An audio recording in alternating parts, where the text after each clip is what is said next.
All right, so next up here, I'm super excited for this because we haven't really been having the opportunity to talk about anything really MetaHero Universe, and obviously I got the full planet set. I've got a couple of MetaHeroes. I'm super excited for what they're building. And we got one of the members of the team themselves, Virtunaut. What's up, boss? How are we doing?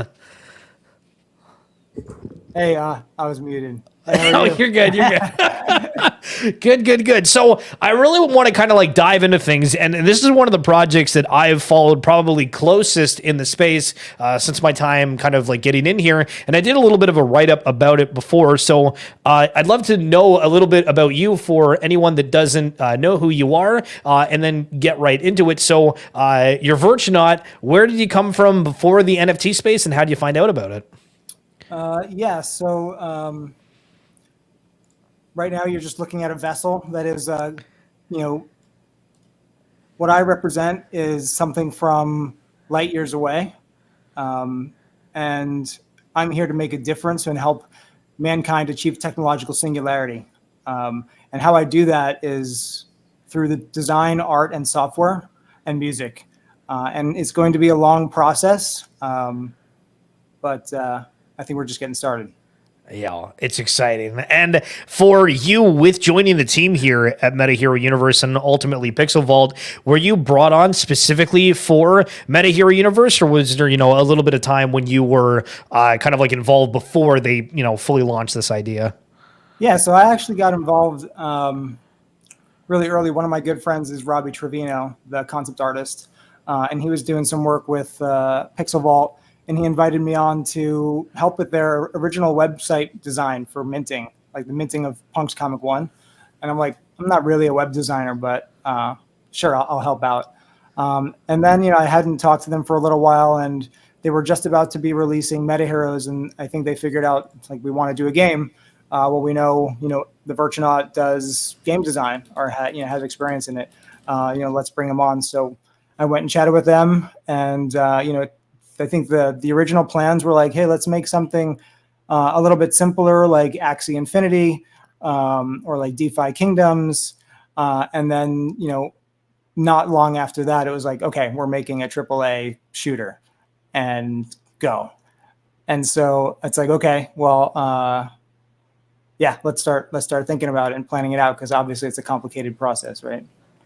Yeah, absolutely. And you guys ended up having something at the time that I thought was incredibly unique with the avatars. And I'm trying to remember, like, I think we like obviously knew like a game was coming, but at the same time, because we hadn't really gotten anything, I was like, you know what? There's no game. I don't care. These look just kind of cool. Like, I couldn't wait for them to come out. So when you guys were figuring out kind of like the design of the look, I know that a lot of NFT collections have stayed away from doing people, but were you just like, hey, like we're going to do like the superhero, the villain, and it's just going to, be people and mutants? Yeah, so I wasn't directly involved with the design of the MetaHero NFTs. That was Odious and Chris Wall. So they designed the MetaHero NFTs, and now we've been working on figuring out, well, what is the actual style of the game? We don't necessarily want to make it look like a comic book. So some of what we want to do with the game is, hey, how do we let these visuals that were established for the MetaHero NFTs inform in a recognizable way, how they're going to appear in game, but not necessarily be beholden to looking like a comic book. And when you guys are kind of like working on all these ideas and whatnot and talking about how the game's going to look, how much of it is being like, hey, think of something creatively versus, hey, we're wanting to have this specific thing, and you're already kind of thinking ahead of, the end goal is to have this whole built out thing, and we need to, kind of like navigate the direction of the art to kind of wind into the story? Like, is it something where it's going to be set in time, or for like MetaHero Universe, there's so many different things with like mutants and technology. Are you guys thinking like super ahead, or is it just like, right here, right now? So I mean, obviously building a game with the level of fidelity and detail and complexity that we want to build is going to be a few years. So a lot of the work right now, we're kind of in like a unique position where we're not like a fully staffed studio where we have a bunch of engineers and a bunch of artists and a new project is just spinning up where there isn't a whole lot for the engineers to do. At another studio, they might be like, all right, well, maybe I could work on some shaders, or I could do some research into some networking technology that's going to help with, what this game is going to be.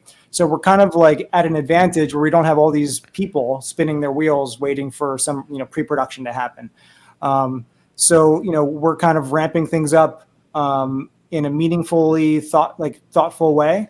So we're going to be moving into Viz Dev soon. We have a couple of concept art studios that we've talked to and they've actually reached out to us, some of them that are great, to help establish like the MetaHero style. How do we what is, for the visuals, we don't want to just like chase trends, right? Like I think a lot of times people are like, oh, like let's make our game like Borderlands, or let's make our game like Overwatch, or hey, like let's, do what Valorant's doing. So it's kind of the same way that Into the Spider-Verse took aspects of print media with like the hatching and the dot patterns and applied that to 2D animation.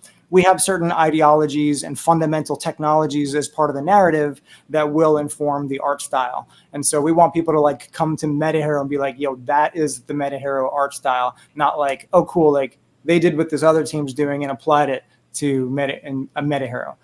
So there's going to be, some like a lot of time to work that through and figure out what is that unique style. And then as we're also in the process of, working with recruiters to hire on some key individuals, like a executive producer and some gameplay engineers, because, documentation's been written on what this game is. Like we know what the game is going to be.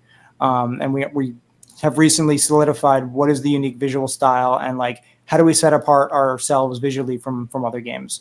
And so it's just a matter of rolling it all up slowly and thoughtfully to make sure we're not just rushing into market because, that's what people expect us to do. I've spent most of my career working on products that, I would have changed everything about. And I want this one to be awesome, right? And so I want us to take our time to make sure it hits that. So, I mean, you guys have solidified some certain aspects of the game. You're able to work and, build out the concept within the house, which I think is awesome that, again, you guys didn't rush to that, even though, everybody's like probably hashtag when moon in the DMs 24/7. But now you guys are at a point where, you've signed with WME, or at least Pixel Vault has, and there is a lot of eyes on you. You said that studios are reaching out to you. What does it felt like for you to go through this stage of, it's kind of like, not that it's small by any means, because it's not, but you kind of have this, but then you have these agencies and just things keep happening and everyone's talking about like this MetaHero universe and everything Pixel Vault. Like, has it kind of changed your perception about things? Is it like more motivating, or are you just like, yeah, I knew this was going to happen?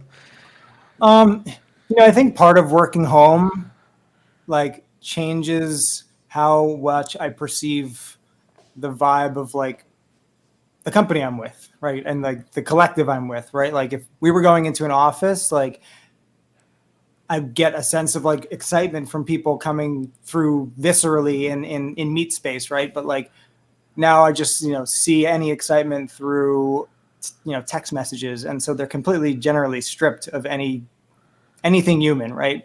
And so I think that there's like a ton of amazing stuff going on, but sometimes it's like hard to feel part of it and really understand the severity of it and gravity of it being remote and like at my little terminal, Yeah. And so, it's exciting. I also tend to like, get into my head and just like focus on what I need to do and like not, look around and see what people are, fudding or whatnot on Twitter.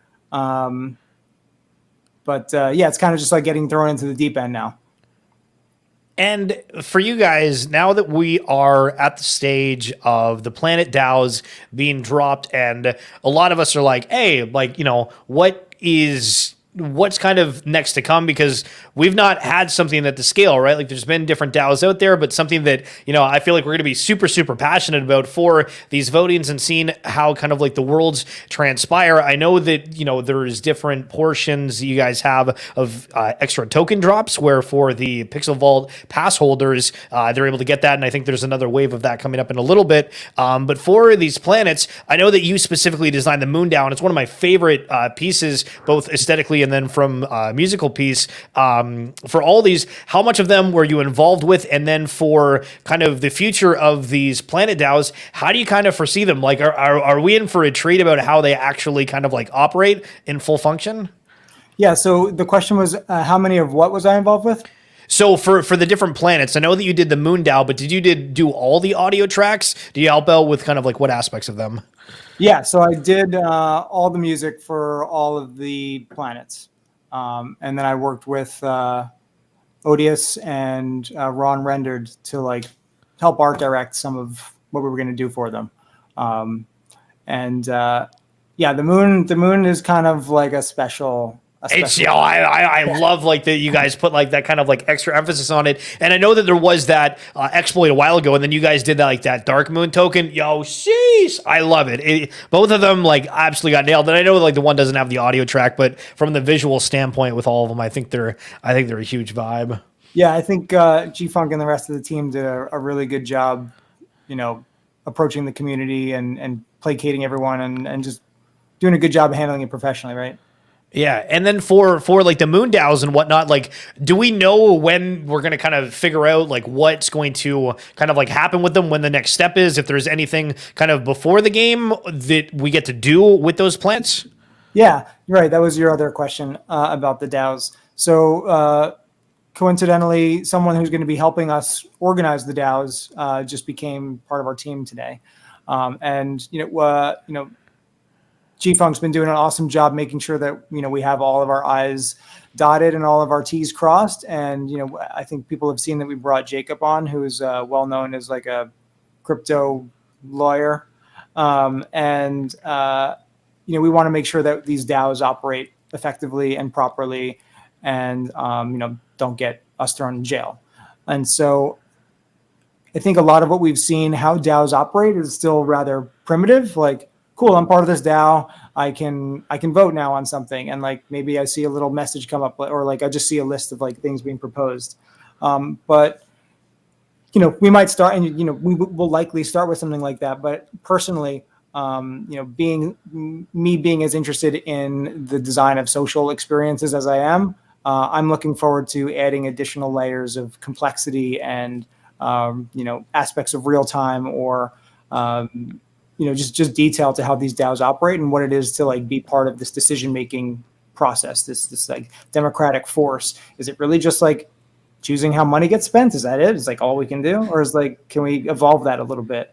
So yeah, it'll be time, you know, I think there will be a time when we have to invest a lot more design into like how these DAOs are going to operate. I'm looking forward to that. I think that it's cool that you guys kind of continue to innovate on stuff that we really didn't know what was going to kind of end up happening.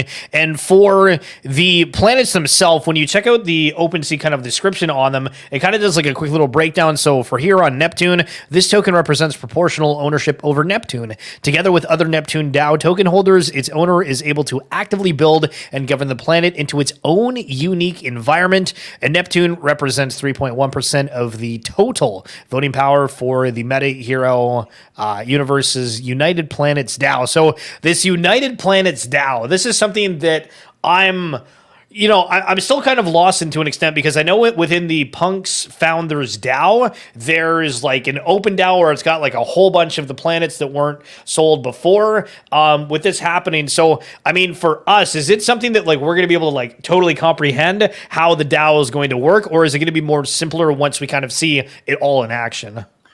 Yeah, I mean, I think as these interfaces get built out, it'll be a lot clearer of how they all work. But again, like we had mentioned and promised to the community, we're starting with Mercury in terms of like building out the first kind of game experience. So the game that we're starting to get previs for is taking place on Mercury, and you know, we have figured out how we want the DAO to engage with that process, how the DAO can earn revenue from things that happen and monetization that happens on Mercury. Yeah, as these interfaces all get built out and everything starts to solidify across all fronts, it should be pretty clear. And then people who own or are part of the other planetary DAOs that are not Mercury, it'll be clear like what to expect when it gets to them, but also potentially not, right? Because as these DAOs come online and the ability for people to put ideas out and the community to take action on those ideas, things could potentially go in ways unexpected, right? Like Pixel Vault sure has, a sizable amount of effect on the voting, but that we could be outweighed by the community and things could go in a different direction. So, from my perspective, I just want to start building a really core of a good feeling game. And, this is the inertial path that we're like putting it on. And from there, we'll find out where it goes. I'm so freaking excited. But the one, I guess, I don't know if it's a concern, but like eyebrow raiser was for the burn of the first comic. You guys had it for the MoonDAO, and we know that one specifically is very scarce. But the first planet to come online is, as you said, Mercury. So I mean, obviously, I don't want you to, leak anything that you're not able to, but in terms of, the moon benefit compared to Mercury, why was there a decision that like Mercury was going to be the one that went online first versus the MoonDAO, if you happen to be a part of that? Yeah, so I don't think we could really talk about that yet. Okay, fair. Yeah, the moon is very different. That's why.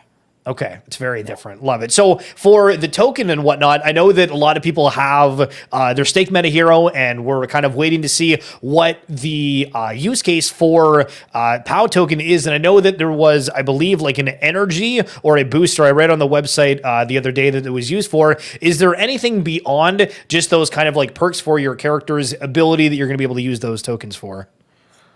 Yeah, so we did mention that we're working on another interstitial, simpler web-based game, and POW will play into that.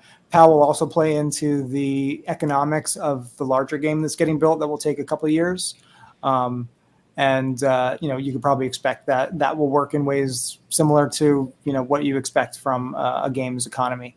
So yeah. For the MetaHero Identities, I don't know who mentioned it, and it might have been you, but for them, I was curious, like, is the only use case for the MetaHero Identities the token similar to the CyberKong Genesis ones? Like, I know recently they announced, like, hey, this specific asset is going to have no utility except for the token producing. Is that something that, is in the works, that's kind of the only utility, or is there going to be more? Sorry, maybe I don't know what the Kong's utility was. Can you, so for the Kongs, it was just that you got passive yield of their token in the game. So you were able to get like 10 banana per day. And there was a lot of speculation about, okay, well, what's going to be next for the Genesises, right? Like, is it you're getting VX models? Is it you're getting, some kind of extra exposure or airdrops? Is there anything different? But then they came out and announced that the Genesis editions, the only utility or use case for them is going to be that it gives you that token. So for MetaHeroes, is that the same case where it's only going to be used for the token, or is there potentially going to be any perks for holding an identity beyond the staking period? Yeah, I think it's safe to say that there will be more than just that, but what exactly, has yet to get determined. And for the mutants, can you explain kind of like what the difference between the villains and the heroes are versus the mutants? Because we've heard that there's supposed to be kind of like, this is the big or extra piece. And is that regarding the game, or is that regarding potentially with the comics? Because I know you guys are doing like a MetaHero comic. So the difference between the villains and mutants in game and comic? Yeah, because the mutants are going for way more than everyone else. Gotcha. Well, I think that comes down to rarity as well. I don't want to go into what the differences mean in game yet, but I think it just comes down to rarity for everything else, right?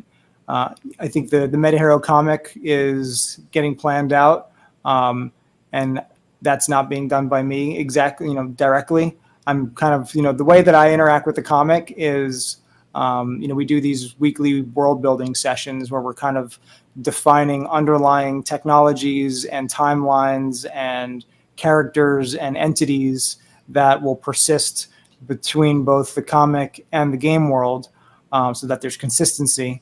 So I don't know exactly what is being done comic-wise with the mutants yet.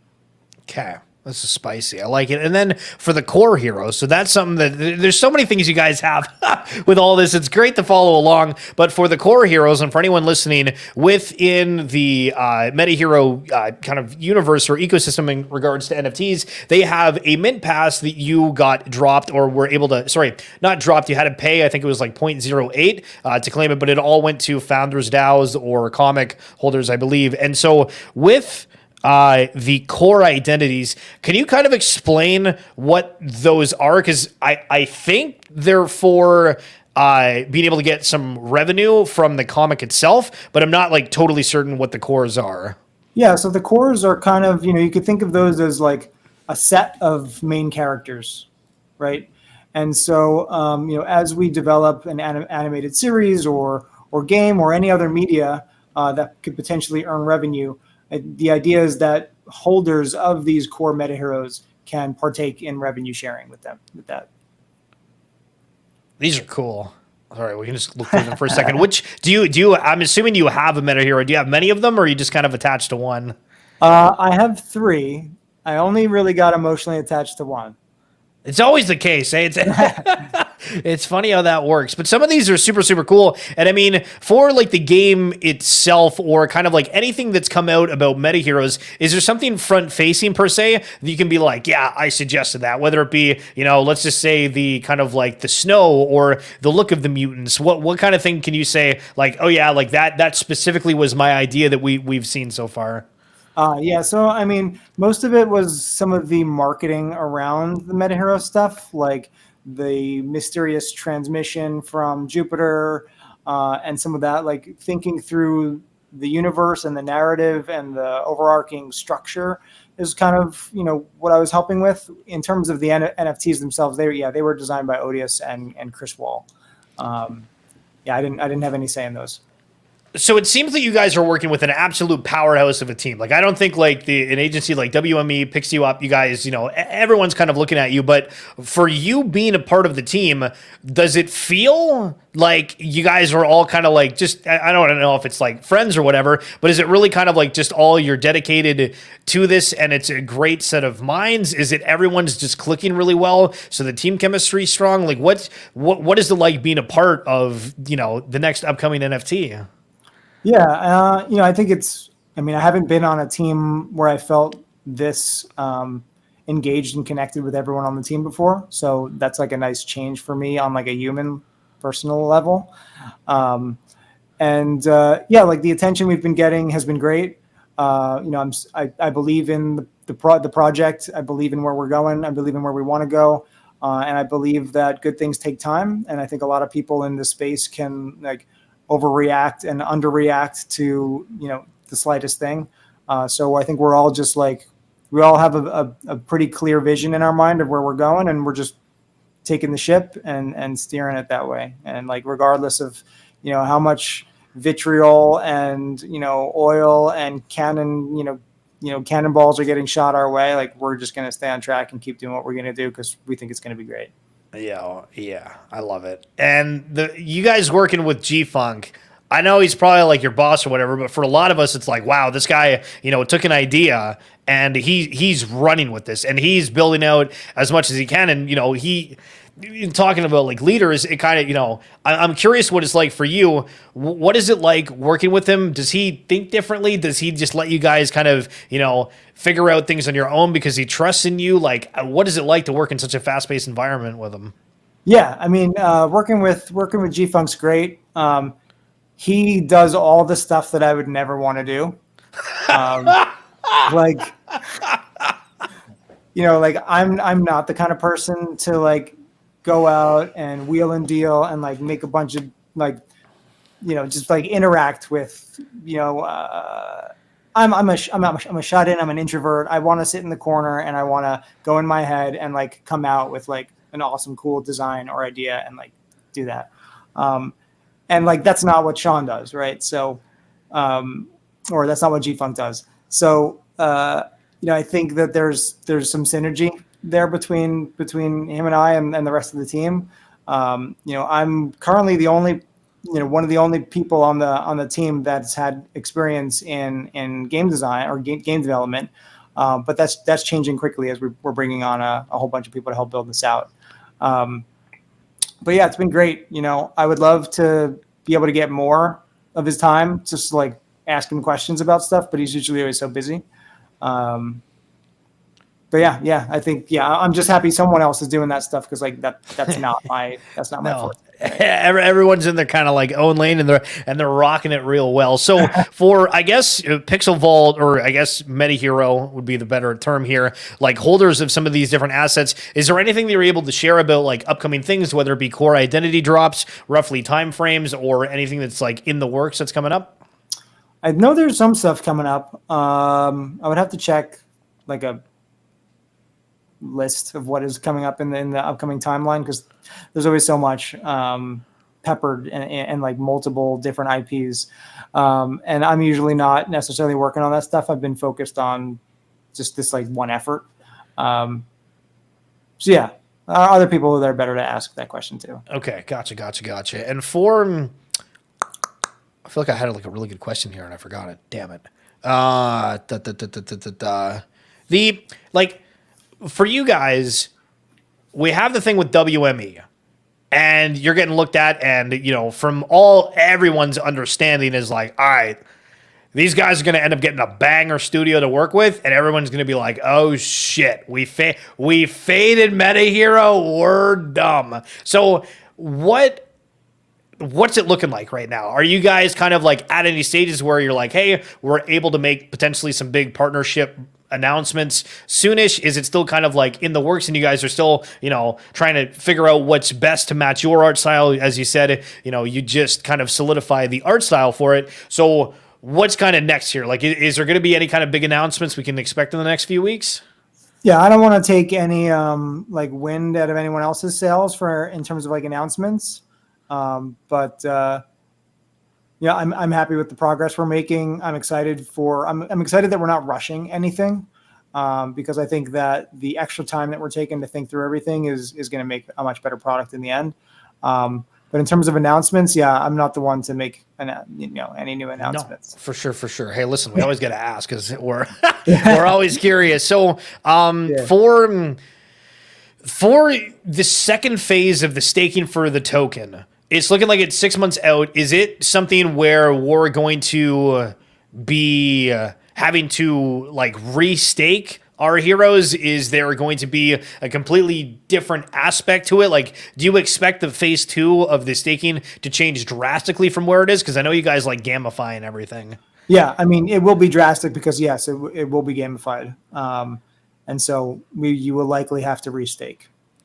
How is it planning something so far in advance like that? Like, is it something where you guys can just say, yeah, we're going to, set that up and then just kind of like work towards it because you guys can do it? Or is there like a lot of back and forth of, hey, we want to do this. Let's, see if we can figure it out. And then once we know we can, then we make the, hey, like it's going to be, 6 months or whatever. Yeah. I mean, I think, it's like any human endeavor that takes a lot of minds and a lot of effort from a lot of different people with a lot of different skills to make anything happen, right? Like, there's brainstorms that go on, and you cull all the bad ideas and siphon out all the good ideas and try to make something of that, turn it into fundamentally we're all just trying to like mind share any idea, and like that's the hardest thing about any human interaction is like coming to see the same thing mentally. And so it's just always a process of, can we make this vision clear enough through all the documentation we're capable of, whether it's writing, whether it's images, whether it's, code or, a stack of, Play-Doh, so that people can understand what we're talking about. And then, using references for, other games that are similar. And it's just a matter of, blueprinting it and then figuring out, hey, what do people need to do in terms of art, in terms of programming, in terms of marketing to get this thing out the door? It's got to be wild working with some of like the top tier artists within the space, and you can kind of just be like, hey, go create this. And then, and then they end up doing that. And speaking of that, we know that the sidekicks are coming out. So what's the information that we need to know about sidekicks? Information you need to know about sidekicks. Yeah, he's picking up on it. Okay. Yeah. I'm not going to say anything about sidekicks yet. Well, they were announced a while ago, so that's kind of like, I guess, to reference my question a minute ago about like how far in advance do you plan? Because it's like I remember when the sketches first came out, and it's awesome that you guys share that, because I remember you did that with MetaHeroes before they were even colored. You were like, hey guys, here's the first females of the MetaHero Universe, and just kind of showing stuff, and then you were showing also that it was kind of like for the men and like the women or whatever, they looked similar, but they were also kind of different in the same time. But these look totally different than those other identities. Yeah, they are. And I don't think I could say much yet about what we're doing with sidekicks. Let's just say that they've changed a lot, and I'm super excited for them. I think they're going to be really cool, and I think they're going to appeal to a lot of different people. No, that's sick. And I mean, how many more different things do you guys like think you're doing? Because like, to be honest, I'm sitting here like, what in the sweet halibut? So we have the initial comic, and then we like, okay, so we have the opportunity to burn this for the DAO or just hold it. And then, so you do either one of them, you end up getting this mint pass, and you're like, all right, this is cool, vibing. And then you're like, okay, so we redeem that. Okay, great. Now we have a MetaHero. Okay, well, I might need a pass. Got to go potentially get up another one. And then you're like, oh, okay, so there's planets on top of that, but we also get a planet for potentially having an asset. And you're like, wow, okay, so here's another one, right? And then you're saying, hey, we're going to do like a sidekick for having a planet. You're like, oh, okay, here is another one. So like, bro, this is crazy. You guys do so much in terms of drops. Is there going to be like just this constant supply of it? Or are you guys going to be like, okay, we've gotten our initial like, genesis of everything assets out, and we can kind of take a back seat now? Yeah, so I mean, I think, G-Funk's expressed it a number of times that Pixel Vault is really like an umbrella organization for a bunch of different IPs. And we're just continuing to build content for every universe, every IP. MetaHeroes won't be the last IP that is part of Pixel Vault, right? So there will be other content as part of other IPs. And it's the same way that Disney or Netflix have a bunch of different IPs under their belt and universes. I would expect us to continue to do the same. So yeah, I would say no. Like we're not done. We're gonna keep making interesting stuff, and I think it's always great. What's interesting about the NFT space is like when you airdrop stuff to people that are already owning some of your content, and some of that stuff takes on value, because anything with rarity, rarity is like a completely artificial construct, right? Like we've seen coins that have literally no use go up to like 30 cents or 70 cents. And like, it just shows that if we want something to have value, it can have it. And like, almost it's like, sometimes I get philosophically inspired by that, by like, if we can just like pull ourselves out of this, like, this rat race that we're all a part of. And like, I've vented about this in some of our town halls, like, I think that the excitement of the NFT space and the crypto space, like, probably comes from the fact that people just want to escape a life that they want to be completely different. Right. And, I hope that we, through some engineering of, I like looking at capital as like the blood or nutrients of an organism, right? And so I think, and like, it's not like the leaves of a plant are like, send and distribute resources to every part of its body so that every part can like be sustained. And then like, yeah, if you go through a drought, certain elements like decay and stuff, but like the plant is still alive. And I think that the superorganism that is humanity currently hasn't figured out how to like operate its nutrient system, right? So that every cell, which is like every human, can survive and thrive. And I hope that with the technologies of Web3 and decentralization, we can get to a point where people are free from just working jobs that are making someone else wealthy, and like jobs that are really not very fulfilling to the human that's working it. And like we can get beyond the bullshit, and that we can live a life of, whatever we want, and just like be creative and be imaginative beings, and like get beyond all this shit that like capitalist, society that we're like stuck in, right? That's what I'm excited for. And like, I hope that the work that I do can like have any impact on making that a reality. And like right now, sure, we're like making some cool, fun games, but like what it all means and how I all hope it ties into like future projects, I hope it makes a difference, right? And I think it has. Like, I mean, the amount of people that, I've seen, and probably many others viewing right now, of people saying, yo, I want a core hero. Like, holy crap, I was able to completely change my life from that sale, from, the planet drops to everything. And especially getting from the mint passes, some of those, mutants. I know a lot of people have had that experience, and it's got to be surreal being in your shoes for this entire kind of experience where, you guys have really just started. Right? Like the impact that you guys have, the changes that you've already started to make to lead the way to also further legitimize the NFT space for everyone else is really something not to be scoffed at in any kind of way. And now that we're kind of at this point and we're putting you guys kind of like in the category, and I think you guys are yourselves, to be honest, just by the way that you guys work, as like, hey, we're wanting to be in NFTs, we're wanting to be the name in the NFT. We care about our name and we want to be at the top. Is that what it feels like for you? I mean, I never really think of it that way.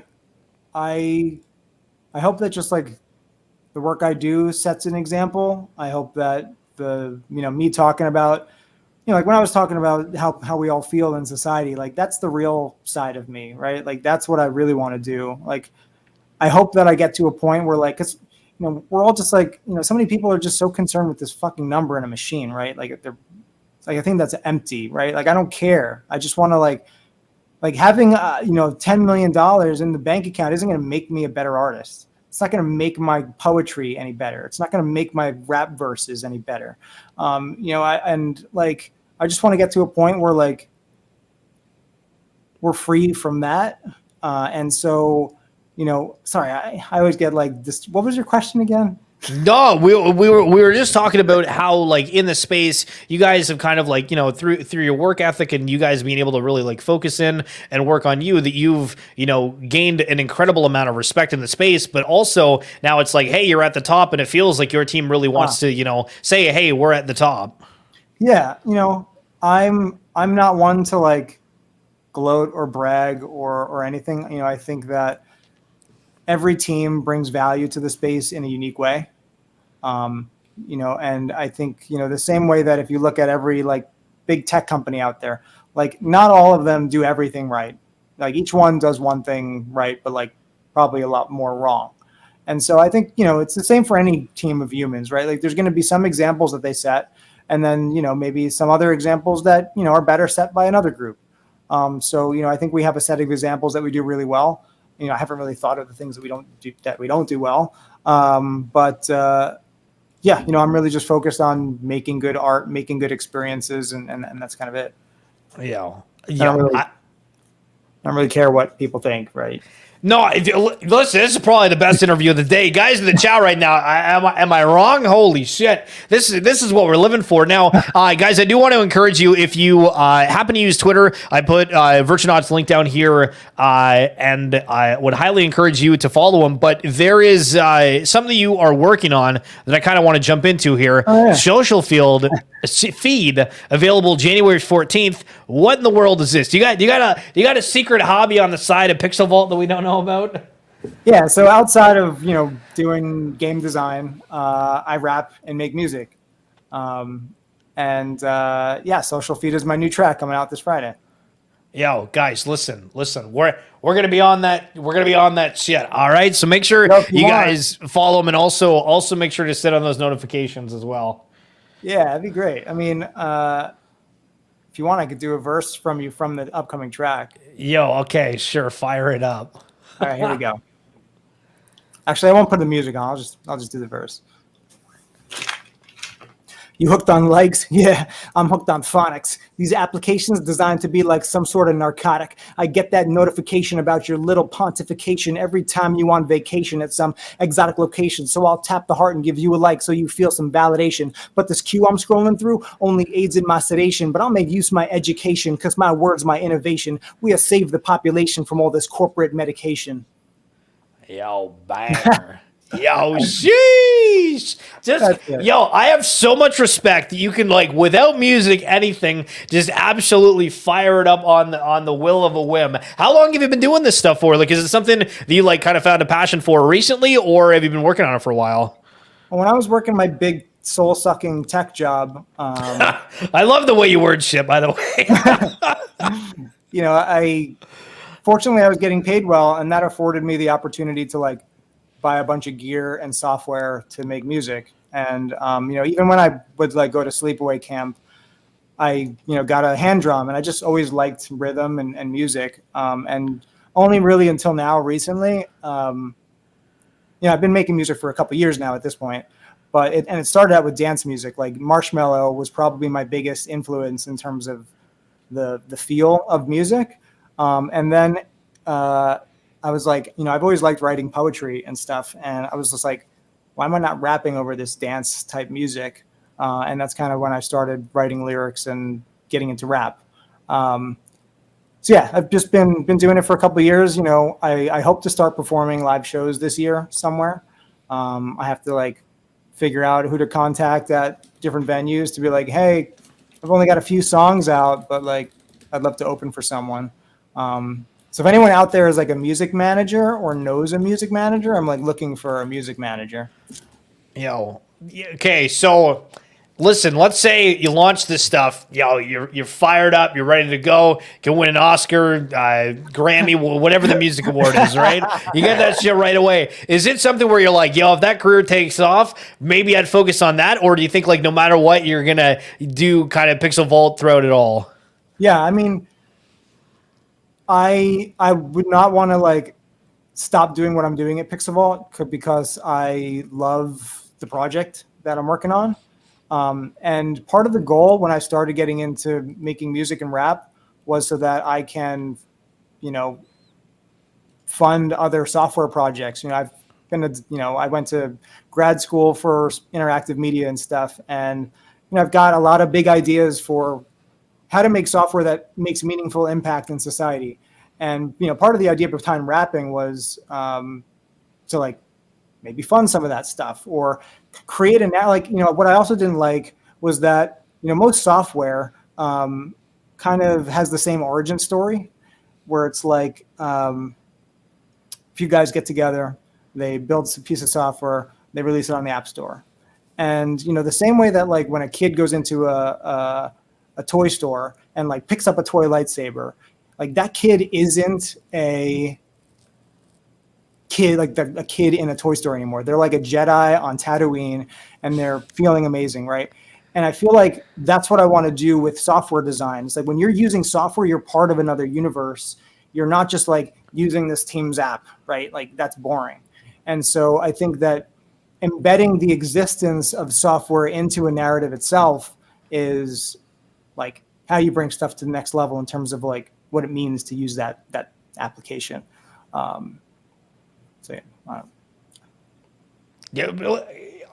Listen, you got to do like a show or an audiobook or something because I feel like you were just involved with the crazy stuff. Like, are you into anything other than doing like rapping and Pixel Vault? Like, are you, like a skateboarder, BMXer, paintballer? Like, what's the lowdown here? Let's see, what else do I do? I mean, I like first-person shooters. Yo, banger. Yo, you play Overwatch, right? I think we talked about that before. That was one of them. Or it was Valorant. No, Valorant. I play Overwatch, Valorant. I was playing a little Halo. Yo, banger. Halo, and then I got to, Onyx in Ranked. But I actually just uninstalled all my shooters because I was like trying to like, let me focus on some other stuff for a little bit. Right. So I mean, if you guys are working on like the first person shooter, then like how much are you like, wow, all right, like Yo, we got to figure out, like, how hard is it to make something that's different that's already done? Because you mean Valorant came out and you're like, okay, that feels different, right? For like Halo, Call of Duty, and a lot of those ones, I mean, they feel different, but a lot of them are kind of similar, if you know what I mean. So how are you guys kind of like working on being so different if you guys really are being like absolutely completely different than everything else? Yeah, I mean, I think at the end of the day, there's always going to be some similarities, but I think what we're doing on multiple axes are going to be make us a lot different, right? Like, from a gameplay perspective, we might be different. From a visual perspective, we might be very different. From a economics and perspective, we might be a little different. But you combine all those differences, and then you end up with a game that's very different, right? But I don't want to. I'm not going to go into exactly how we're going to be different yet. I mentioned visual style, but again, like what that means, there's a lot to it. But for the game, I think I'm going to word this well. Is it going to be potentially an esport? I want it to be. Really? Okay. Interesting. Yeah. I want it to. I think that it's not that Twitch determines how great a game is, but when we look at certain games like battle royales versus arena shooters, I think the reason battle royales have stuck to the top is because every time a player drops in and experiences it, it's like a brand new story. It's like a brand new narrative. They're so narratively driven, right? Like you're fighting for your life with minimal resources, and the map is so big that you're experiencing different parts of it, and how you approach is different. Whereas like watching like a match of Halo, it's like almost the same thing every time. And so I think that's one reason why viewability on what was that other game? Rust. It's like it's so narrative, and even like Grand Theft Auto 5, so narrative. And so I think that any game that makes each experience unique enough to like not bore viewers is also not going to bore the player as much too. So to me, I also want to create a really interesting like system that allows for a cool narrative to unfold every time you play it. And I always, Bungie, when I was back in undergrad, Bungie to me was like working for Bungie was like, I want to work for Bungie when I was like back in undergrad. And because like they did such an awesome job of like adding mystery to the universe, like the Halo universe. And like I had felt like Bungie employees like knew something about the structure of the universe that I didn't. And like it made the game and the universe so enticing.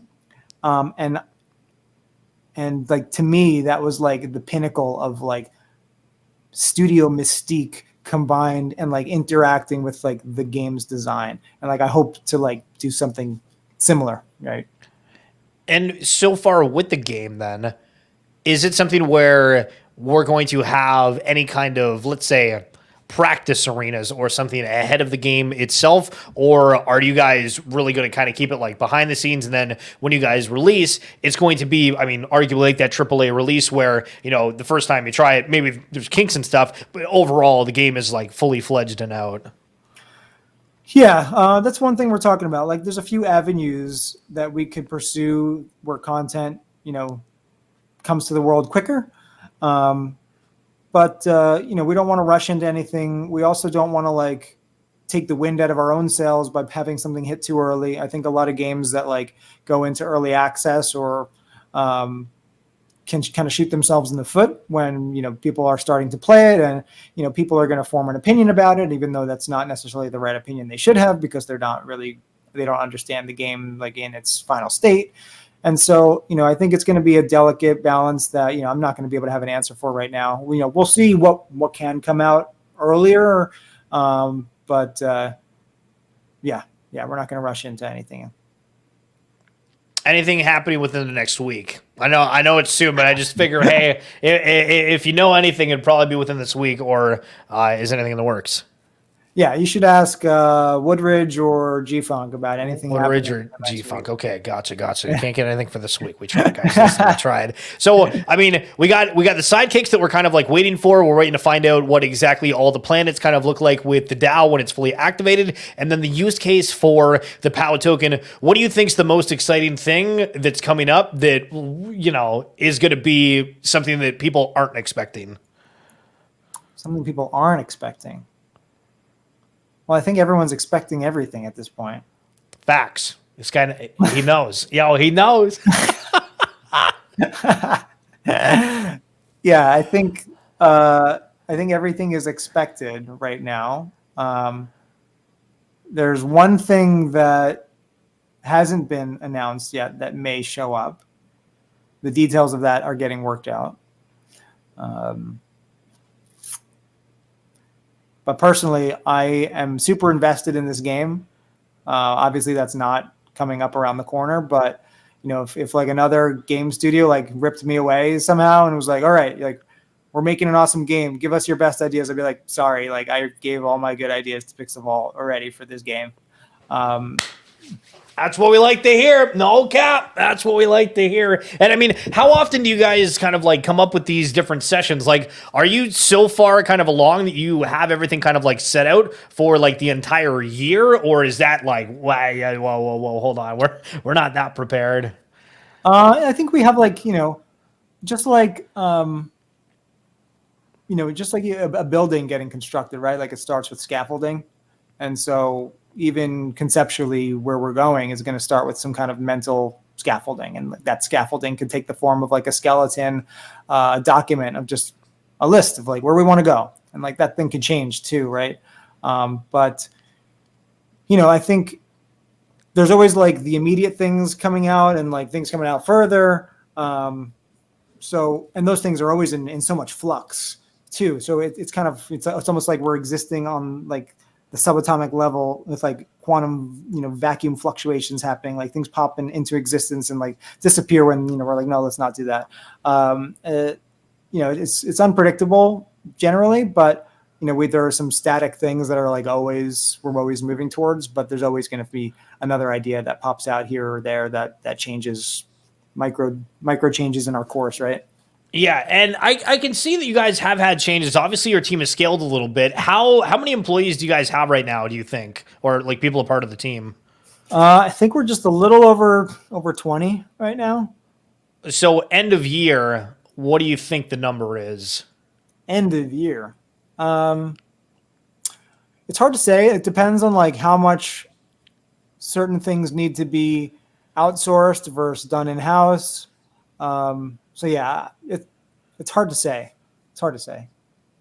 And for these sidekicks that are coming out, is it something that, like, is it classified? Like, are these classified as like a tier 3 membership to Pixel Vault in any kind of way? Because I know that you guys have like the Punks comic and the Founders DAO, and to a further extent, just kind of make the point, like for BAYC, they've done that second tier of the mutants, and then gutter cats, they've done pigeons, rats, and everything like that.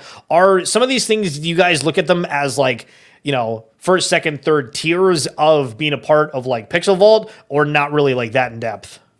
Yeah, I don't think we really look at it like that. The same way that we were talking earlier, that like value is a completely man-made artificial construct.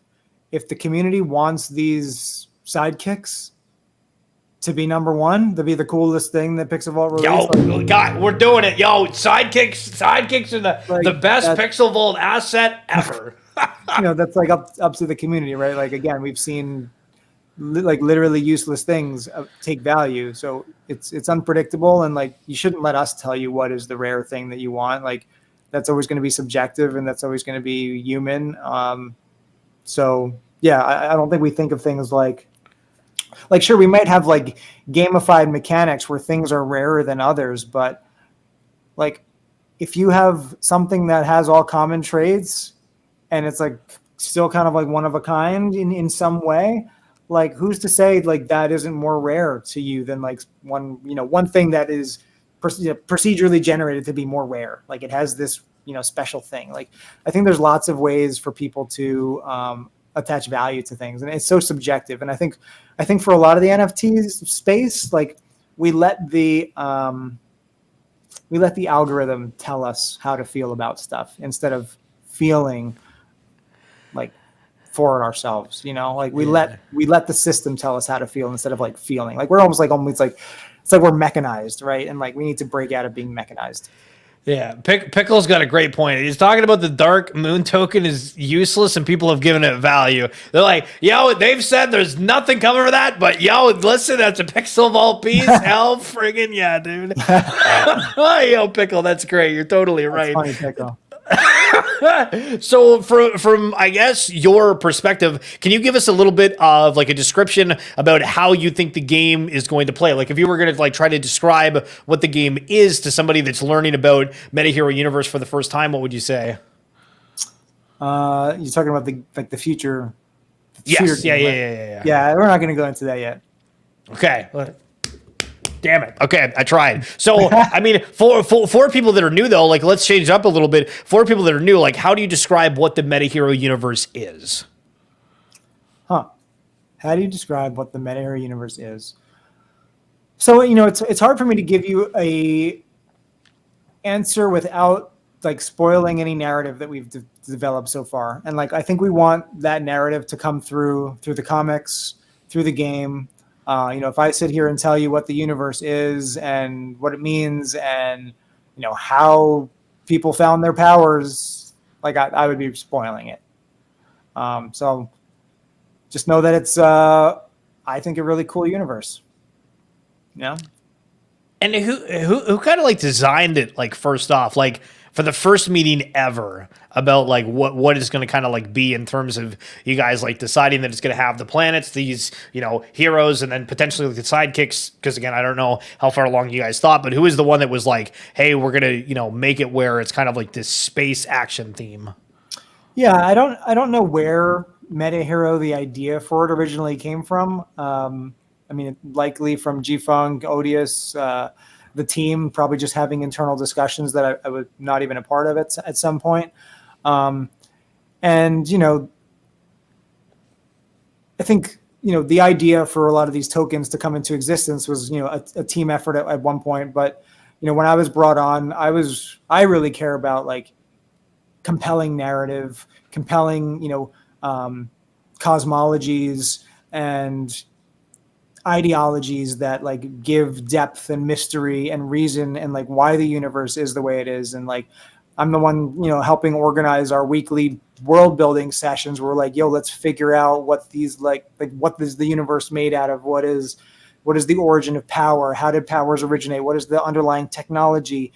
And so, I think when it comes to like fleshing out the details of the world, given that like I'm tasked with leading the game effort from a creative standpoint, I want this universe to be as interesting and fleshed out as possible. So I'm making sure to get everyone included. I'm like, yo, we're meeting about this. We need to make sure this is thought through. Just a lot of efforts on a lot of different fronts. So we know about G-Funk, we know about Woodridge, who's somebody who helps out with some of the managerial stuff, I think. I was working with her when we were doing the Elite Ape comic, all those details, and Josh the comic. And you brought up Odious a little bit. So who is Odious and what do they do for Pixel Vault? Yeah, Odious is an artist, a fine artist. And I don't know how he became part of Pixel Vault. But I know he was, helping with the initial conception for, what the MetaHero NFTs are even going to be. He's a fine artist that's part of Pixel Vault. I've just had a meeting with him today about Sidekick stuff. And RDL, who's a writer on our team. And so, like Ron Rendered, I think was the other person that you mentioned a minute ago. Yeah, Ron Rendered. You can find him on, I think, Twitter and Instagram, primarily Instagram. A lot of his stuff is very visual.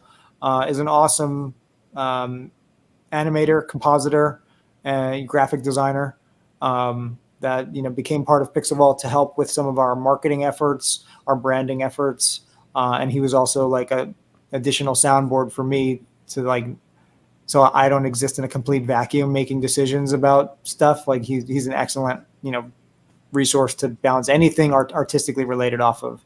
And so he helped flesh out and like helped me create this documentation that is going to make it a whole lot clearer for these concept design studios when working with us to like know what to make. And so he kind of helped suss out all the ideas I had in my head that I would have had to just explain and put it, clearly out for other teams to work with.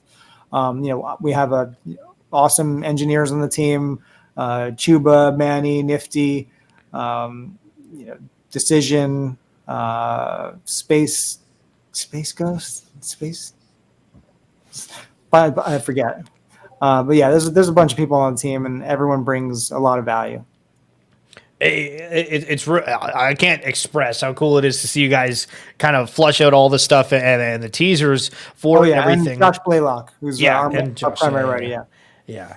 And for the sidekicks that are coming up, and sorry, I'm just kind of like thinking of questions on the fly here because there's really so much, and that makes this interview really fun for me. Yeah, it's always fun off the cuff, man. Yeah, for the sidekicks, how important are they to the entire ecosystem of MetaHero Universe? How important are they to the ecosystem? I don't even know what an answer would be. I think that, as you know, even in the meetings we've been having daily meetings to flesh out the sidekicks. They've gotten to a point of a level of interest where we kind of want to make sidekick comics as well because they're just that cool. Hell friggin' yeah. And like they're that interesting and they're that awesome. And we've come up with really interesting names that are just give it a whole lot more life, right? And so to me, I think they can be just as important as a MetaHero if people wanted them to be. If who's to say that if we made a comic that focused on a few sidekicks that now they aren't, right? True. Again, it's like value comes from us and like everyone, right? Got me thinking. Okay. So. For the heroes that are out right now, is there really anything that's notable between like the different tiers and the different planets? Because like I don't think you guys have different tiers for the heroes. It's just they're from different originating planets. So how important is it to have a hero from a certain planet that you're playing on? Like, is that going to be something where it's going to affect like, and there's like metas based off of the planet that you're on, or is it just something that like, okay, like that planet atmosphere kind of like just matches like the who's from that planet? Yeah, so obviously the larger game effort is hard to say exactly what planets mean in terms of again, I've mentioned this before that we don't want anything to ever come down to like play to win.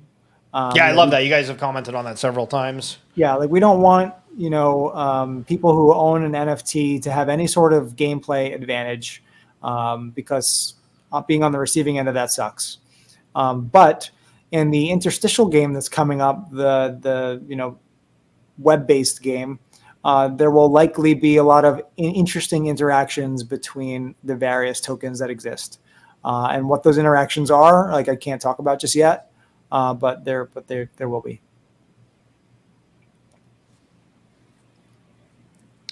Yeah. The planets, Mercury going online first. Is it limited, or is everybody with a Pixel Vault / MetaHero asset able to play the game? Like, is it going to be free to play, or is it like only going to be NFT holders for just anything you guys do, like from that browser game, et cetera, et cetera? Yeah, so we want everyone to be able to play. The browser game with staking, you'll likely need to have some asset of some sort. There may be ways to engage without any asset, but for the larger game, the shooter, we obviously don't want to restrict our gameplay, our audience to 10,000 users or even 100,000 users, right? We want everyone to be able to play the game, but we want to do unique call outs to people that own the NFTs. Like you should still like be able to flex, right, for having a MetaHero NFT. But yeah, again, like we don't want to affect gameplay and we don't want to limit the number of people that can play it. Like that game is intended to be as mainstream as possible. And like any relationship to NFTs should be as transparent as possible too. Like I want us to be able to release it without saying anything about NFTs. Yeah. Okay. All right. Clip that and ship that one. That was good. Maybe we can do that for Twitter later. Sorry, can you say, do you remember the last thing you just said? I'd thought it was going off of that. If not, all good. We don't want to say anything about NFTs. We don't need to. The behind the scene of kind of like this the integration. So right, I remember. Thank you. The AAA title, right? Is there a chance that the AAA name isn't considered as MetaHero? Is that even a possibility? It's definitely a possibility. I think we would be losing an interesting creative opportunity to not name it something that like I think MetaHero could be in it in the title, but I don't. I mean, who knows? G-Funk may come back and be like, no, it's called MetaHero and it has to be called MetaHero because we have all these like metrics and reasons for why. But I certainly want to put a bunch of brainstorming into like what is a cool name that communicates this universe. And so we'll see. And for MetaHero Universe, like it's saying that it's a universe and there's all these different planets, but then you're saying, yes, this theoretically could be like an esport. And so I guess like my mind's confused about how they all interact. Like, should we be looking at planets as their arenas, or are they bigger than just kind of like an arena? Thinking of like Call of Duty, right, where there's like a map per se. Yeah, well, remember that like owning Pluto or another planet, Neptune, doesn't like it doesn't exclude you from interacting with stuff happening on Mercury because fundamentally you're part of the United Planets DAO anyway. And so the United Planets DAO is also going to be able to influence the game and direction and how funds get spent and reap rewards from any in-game economies that formulate. So I think that you shouldn't look at what happens on Mercury as being like setting the example for everything that happens on every other planet. Are you nervous about that people are going to get like the wrong idea of the planets if hypothetically Mercury, something that like has, let's say like negative community sentiment happens, they're like, oh, like this is going to be the same on every planet, we don't like it. Like, is there any kind of fear of that happening? I think any team is going to fear misinterpretation of what their product is. And so, I just hope we do a good job making it clear that how this game starts out is just our initial velocity, vector, right? And it's unpredictable where it will go from there. The community may love what we make and may want to duplicate that same thing on another planet. And, that doesn't mean that each planet is also restricted to one experience either. Let's say, sure, we make this competitive shooter on Mercury, and then Venus is like, oh, we want the same thing, or Mars wants the same thing. So okay, we duplicate the experience and now it's on Mars. But Mars, if they wanted to, can also add some other interactive software, game, app that is part of Mercury's world, right? That isn't on another planet. You can imagine, in a really naive way, you go to the App Store and you download the Mercury or the Mars app, and it's a whole new experience, right? So it really will come down to what the community wants to shape, what to build, right? The community could be yo, fuck Twitter, we're making another Twitter, and they are going to use the funds in their community DAO to fund that if they so desire. So we don't know. But if they want it to be the same as what's on Mercury, then it could be. Yeah, this is going to be so fire. Holy shit. So, I mean, you guys are seeing a lot of collections that are into creating games and saying that they're going to go with the mobile game. But you guys aren't mobile, are you? Not to start, no. Okay. I like that. Why do you think so many are choosing that mobile path? It's easier. There are a ton of people mobile computing is ubiquitous. So probably those two reasons, easier and the ubiquity of it. But what we want to make as like a immersive game space that is I'm like a big fucking prick when it comes to the feel of games, and like because games have come out recently within the past month that have had millions and millions and millions of dollars by massive organizations, and they feel horrible. Like they don't feel as good as games that have been out for 6 or 7 years. And I want to do everything that we can to make sure this game feels great. And I'm gonna be an asshole, being like strafing back and forth feels like shit, or like hitting a moving target over the network feels awful. Like this game is not going out. When you look at, I love how Overwatch feels, right? Like I think Overwatch is a great example for like game feel, as well as Destiny. And I hope to be able to like have our game feel anywhere like near that sort of thing where it feels tight, it feels responsive. There's tons of juicy feedback when you land a hit on someone. Like people don't even know that like Overwatch has blood. Like when you shoot a target in Overwatch, there's blood, but you probably don't even notice because it's just like comes out the side. But like you combine the blood, you combine like the really interesting evolving hit detection markers. So like they're the way that Overwatch does hit detection markers is like great. It's not just like a little dot, like a little dots that show up that you're hitting. They really inform, like you get a sense of like I'm dealing more damage, I'm being more effective, and the damage I'm dealing is building up because like the little lines that they build, there's like a time of decay, right? Where they disappear. But if you deal damage again before it fully decays, it actually grows. So like when you start like railing on someone or beaming them, like your X is like really big, and that just feels great, right? Even just like how Overwatch, I've seen videos for how the hitboxes are organized on the models. And so they're all like spheres and capsules. And like, I think a lot of like some other games likely might do boxes and rectangles and like rectangular prisms.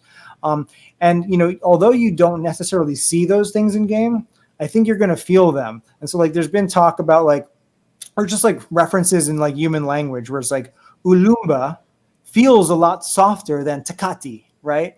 And so like Ulumba, when you're having all these soft kind of organic hitboxes on a target compared to like sharp, rectangular prism ones, shooting that is just going to like feel more organic. You're not even going to perceive that like why that's the case, but that's probably part of the case. And even if you look at the projectiles in Overwatch, the projectiles are given diameter. A bullet from Soldier 76's gun isn't just a raycast. It's not like, sure, it's hit scan, right? Like it goes in and hits the target that you're aiming at immediately, but it isn't just a vector. It isn't just a line. It has diameter, and that gives some like give to how much you can error by and miss by, and it's just going to make the game feel better. And so like I'm going to be really hard on making sure that this game feels amazing, and like that's all I'm trying to say is there's like a bunch of good examples out there compared to like bad examples, and I hope that MetaHero at some point is a good example. Were you always that kind of like attention to detail in that kind of way, or do you feel like you've gotten that on some of the shooters because of like the position you're in right now? I mean, being a designer, I mean, I like my outside of my music, my professional trade is like experienced designer. And so being an experienced designer is kind of like a curse and a blessing at the same time. I run into usability issues in every piece of software I use every day, and it drives me insane. So like that's the curse where like everything I use is absolutely terrible. But I think it's also given me a sense of attention to detail and to understand like when something sucks and how to avoid it. And sometimes you can't avoid things sucking. Like you do all you can and you work within the restrictions that you have, whether it's time, engineering effort, design, the amount of time you have for design without, completely, gutting it and rechanging it. And like, so sometimes you just have to work with what you have, or like, work with what you started with. I think my attention to detail also came from just like, when I was back in undergrad, I was studying philosophy and English and art, and, studying English was like all about like, what is the text that I'm reading, this piece of fiction, what is it really saying aside from just, whatever storyline it is. Like, fuck the storyline, like, read into it, read between the lines. There are actually methodologies that scholars use to understand what the author is like trying to say with the piece, right? Like, metaphorically communicate with it. And so I think just like thinking like that about art, like my English courses made me way more philosophical than my philosophy courses. And so just like looking at everything with like a fine tooth comb and like trying to understand the intention and reason. Like when I look at text and try to understand what is the author's intention for using this word specifically, it's like the same thing in software. Like, why is this button here? Understanding there's like intention and reason behind that there could be intention and reason behind everything means that I want to put intention and reason into everything. I remember like back when before I was a designer, like I was going to undergrad for, like pre-med.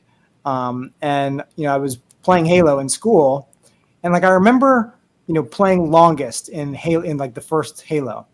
And the designers like made there's a part of the wall that they just cut into a 45-degree angle and like this area.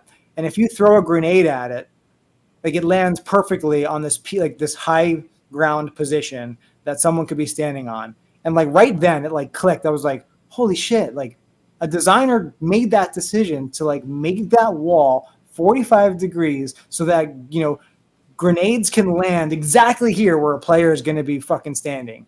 And I was like, damn, I want to think about stuff like that.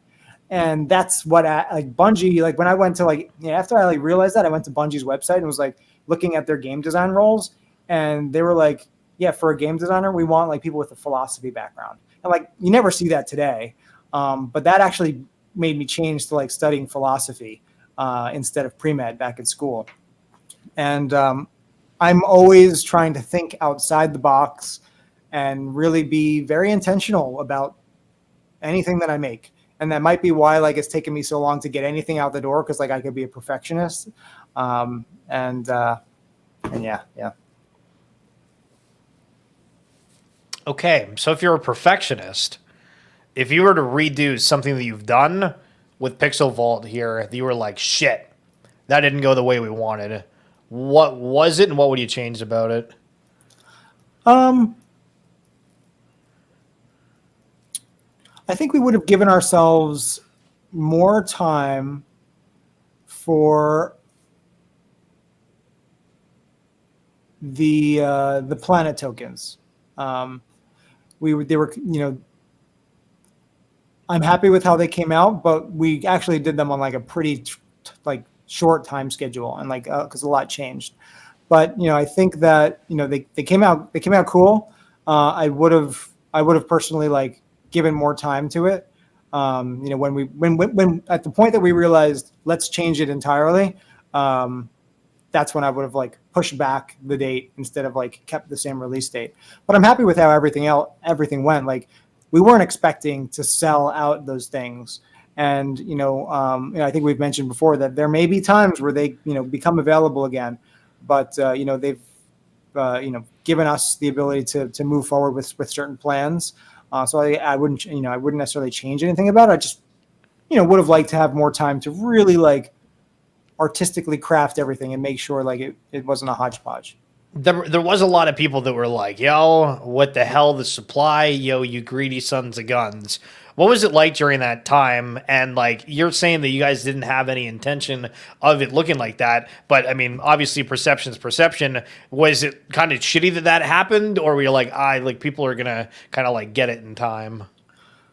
Yeah, I mean, I think there's always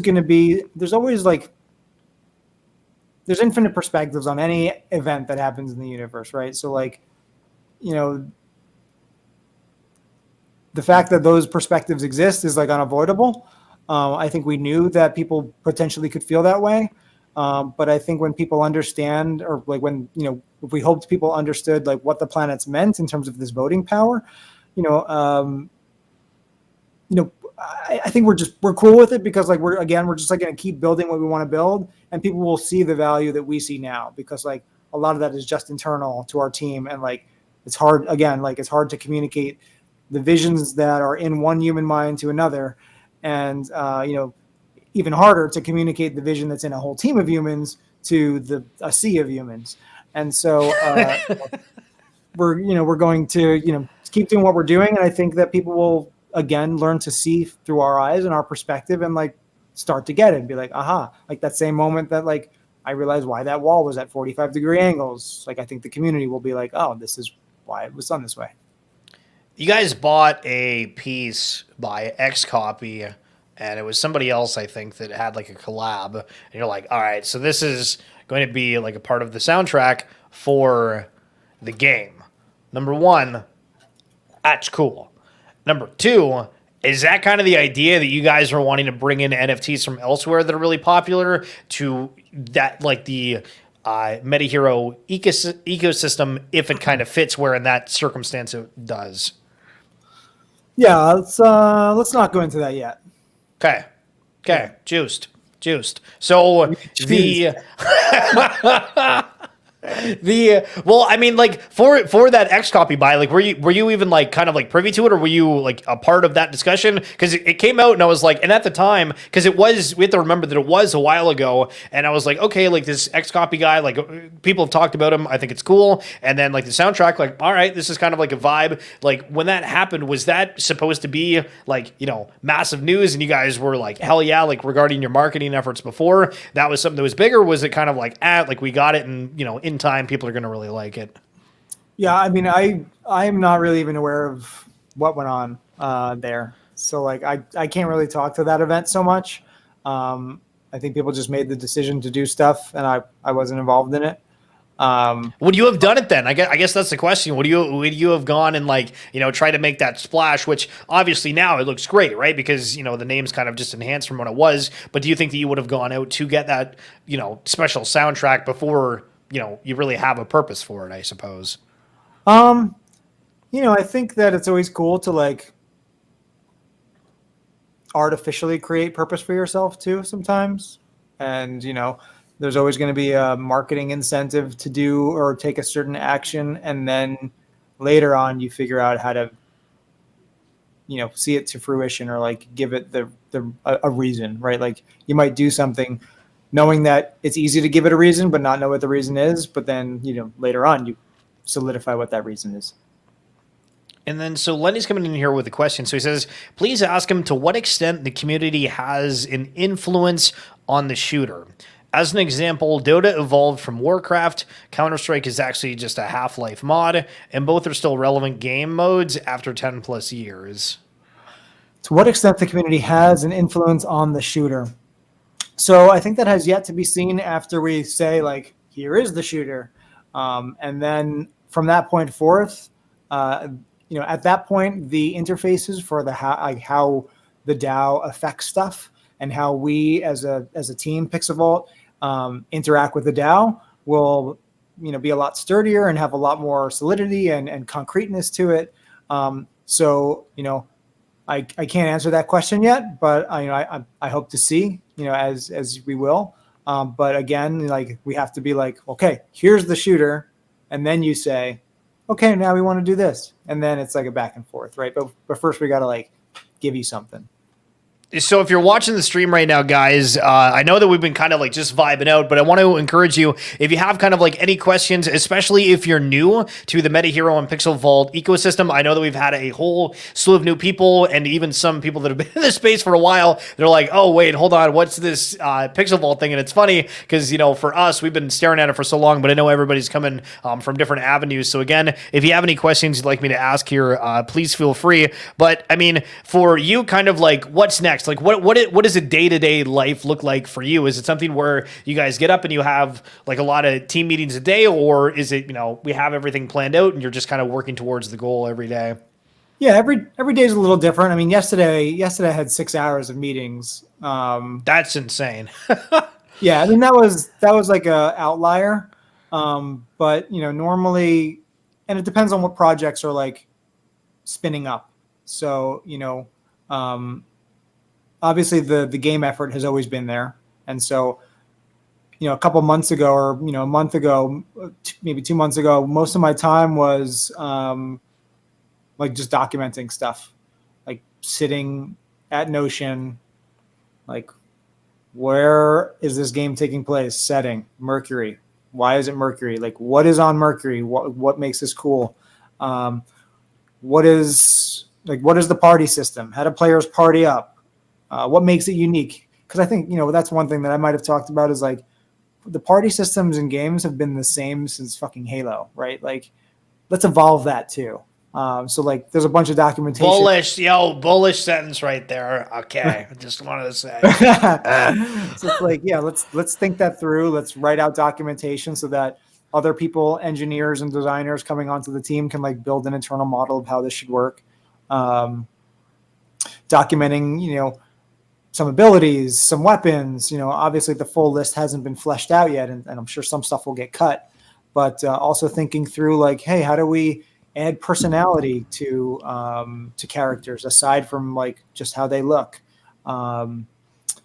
So yeah, it changes. And now that we are about to reach, step into previs and like get really high quality, high res concept art done from a bunch of different perspectives. Like, hey, what does Mercury look like in all these different environments? What do metaheroes look like in the game, and how do they translate from the NFT to the game world, and what is the art style? So like now, for the past month or so has been really solidifying this deck and this pitch and like this vision to communicate outwardly to other teams. And then, recently just sidekicks discussion started up like at the end of last week. And like, I wasn't meeting about sidekicks 2 weeks ago. So it's really just like, G-Funk will come along and be like, yo, this thing's on the timeline now. And then I'll be like, okay, well, let's start having regular meetings about it. So, it changes based on what's coming up. So the next question we got here from Mitchell May: will people that own an NFT have exclusive rights to a skin that uses the assets of the NFT? Exclusive rights to the skin that uses the assets of the NFT. So right now, I don't think there is any, like, if two people can own a MetaHero NFT that have the same suit, right? Yeah. So like both of those people will have access to that suit. I don't think there is anything currently completely exclusive. And mutants aren't like at all, right? There's also like the thing that like in terms of like you own the IP rights like Bored Apes for the core heroes, and I think the mutants as well, but maybe it's just core heroes. Sorry, what's the question? Well, no, sorry, that I think like in terms of like the IP rights, they've made it like abundantly clear on the website saying that like for the core heroes and I think maybe the mutants that like you don't own the IP rights, but like you can, or you can't make a brand off of it yourself. Yeah, for the cores you can't. Again, like the cores and MetaHeroes in game, like, we don't want there to be any play to win scenario. So most of that stuff will be cosmetic and other call outs. Like, when you get killed by a player in Call of Duty, you see their like player name tag and like their plate, behind the name, and like that plate, you have to unlock and stuff. So I think there's a lot of cool things we can do to owners of, people who own NFTs that are not affecting the game, but, affecting the other player's psychology, right? Yeah. Oh, and then so he's saying, okay, if someone doesn't have an NFT, they'll have to use like a base skin per se. Yeah, so there'll obviously be a collection of skins and ways to customize your MetaHero that you don't need an NFT for. And then, the idea is that owning certain NFTs will unlock certain cosmetics for you.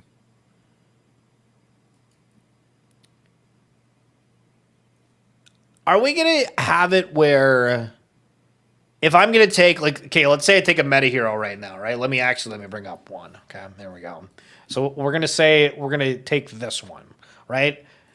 If I log in right now, is my character hero gonna look pretty much exactly like this, or is it totally different for the game itself? Yeah, when you say for the game, like, are you talking about visual style? Like and I'm talking like for the full game. Yeah, well, for the full game, again, the idea is because the game will have its own visual style that isn't a comic book style, right?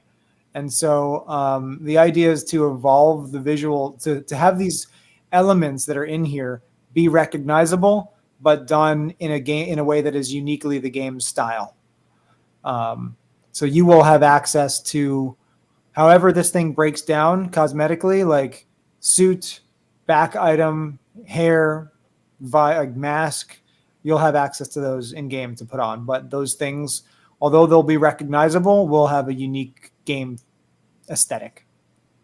Yeah, that sounds friggin' fire. My God. Do you think that the marketplace for NFT games right now specifically is potentially overpriced with how long many of them are to actually being like fully launched? Do I think they're overpriced? Like the valuations for all these kind of, games that are coming out, and we're like, okay, like, so, we're thinking that this is going to happen, but, some of them are so far down the line. Like, are people looking at the market right now in kind of like a wrong way? Do you think that, everyone's saying this is going to be, the year of play to earn games is 2022, but it's actually 2023, and, something else is kind of like hey, here is the big scene capturer within the NFT space, that it's not play to earn games, it's photography, it's tools, it's this, that, and the other thing. It's hard to say when things are overpriced, again, because like it's all in our minds, whatever it should be. But obviously there's levels of simplicity and complexity that games can exist within. There's a spectrum of complexity, right? And so some play to earn games can be extremely simple and come out tomorrow, right? Like, or, people had the foresight to, months and months ago to like get into a DeFi game, and like it had years of maybe like, months or a year of development behind it. And like, it has a higher level of complexity. So it's, it's hard to say. I think that fundamentally, like what we're talking about is just, a technology, like a certain technology. Like blockchain is just a technology, and like you don't have to, like, if like, Bungie wanted to start making NFTs in their, of their armor or their weapons, like they don't have to do it on Ethereum. Like they could just make their own blockchain and like their own application for you to trade stuff on a secondary market, and it's just on the Bungie blockchain. It's just a technology, right? Like the same way that a company has their own like SQL database or a Rails app running, like they could have their own unique blockchain running. And it's just, it doesn't, and like, I think the power will be in like when that blockchain can interoperate with other blockchains. But, no one said it had to. Sure, it's nice. So I think fundamentally, I think we'll get away from thinking of things as NFTs, as blockchain, and it's not like we say like, yo, this game's got like super regular back-end services, and like it'll just become part of back-end services for some games, right? Like it's just new now. And so it's like its own niche. G-Funk stated before on podcasts that MetaHero is going to stay on Ethereum. And obviously, sometimes you can end up working with layer twos. Do you know, for that kind of take, is he like, yeah, by the time that we get to this game fully launching, the way that, ZK rollups or the technology overall, it's going to be fine and we're going to be good on Earth? Or is there kind of any talks of, potentially we need to take the game off of Ethereum for the actual game itself? For the game itself, the game itself is very different because like a lot of that stuff is like happening fast, real time. So I think it'll take some time, to come to a decision, especially, I'm not the one to make that call. Like we would have a technical director that, we're trying to hire for, that would, inevitably make a call of like, hey, what is the best solution for the experience we're going for? But obviously Ethereum isn't great for stuff like that, for games and lots of items and moving stuff around and messaging. So yeah, it has yet to be seen, but yeah, maybe by then Ethereum will be a contender for that. But I mean, MetaHeroes, like the NFTs themselves, there's no reason why like they won't change. Like no reason for them to change. Yeah. No, yeah, I didn't think the MetaHeroes were going to change themselves and they were always going to be on there. But I thought it was interesting that, on the one particular episode that I heard, he was like, no, like MetaHero is going to be on Ethereum. And it was said with like a lot of conviction. And it was just kind of interesting to hear that. So I guess final things as we're wrapping up here, we do have some people that have been in the space for quite some time, as well as some people that are, brand new as of less than a month within NFTs. Do you have any advice for them, whether it be kind of like security or just things to kind of be aware of in the space? Yeah, I'm not really one to like go out and buy a bunch of NFTs and flip them. That's just like not how I spend my time.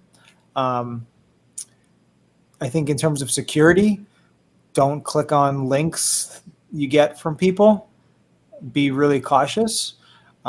If you're joining Discords that are part of a community, don't click on links that are in public DM messages to you. You normally, any team or project is going to give you official links in the announcements channel of their Discord. So yeah, like be very wary whenever anyone sends you anything privately. And then, look into hardware wallets. I still have to look into a hardware wallet. Additional level of security, but again, it's like putting more onus on your own, responsibility, so just, be careful. What else? And then, sorry, I was just going to ask, is there any kind of like, this is weird because like I know it's a little bit different, but like company protocols, right? Like, is there anything they're like, hey, like, yo, you have to have your DMs off, like in case you click a link, or is there any kind of like set things that you guys are kind of like told to follow in that way? No one's told me any way I need to conduct myself. What a joy, eh? Yeah. I think actually there have been a couple, but nothing security related. So yeah, it's a separate. Yeah, no, W. All right, so Virtunaut, I think we can rack things up. I guess like just kind of like a final thing in like 60 seconds. Can you describe what MetaHero Universe is? MetaHero Universe is. Well, I mean, man, it's so many things, right? It's an IP that you will be able to engage with in a variety of different avenues and levels of immersion. Hell yeah. I love it. All right. Well, Virtunaut, I want to thank you so much for coming on to do this. Hopefully we'll do it again as the game comes out. We try to get certain questions from you, and of course playing hardball, but I understand why, because the world's kind of watching to see what's going to happen. But guys, if you enjoyed Virtunaut, be sure to follow him on Twitter. The chat's down there, and don't forget that his drop is coming up. So again, send the notifications on for the one and only, the social feed. Yo, triple banger. Yeah. January 14th. So excited for that and can't wait to see it. Thanks. So yeah, I think my pinned post is a little sample of the track. Yeah, love it. All right, we'll chat super soon. Coming up on almost like a 2-hour. Yeah, I was gonna keep it a half hour, and I was like, if I can get this amount of time to chat, I am all about it because I'm wanting as much MetaHero as I can. Yeah, no, this is fun, man. I'm down to do it whenever. Yo, awesome. All right, appreciate you coming on. Enjoy your night. Yeah, you too, guys. See ya. All right, yo, sheesh, what a show, guys. Appreciate you hanging. Hope to hell you enjoyed that. That was juiced.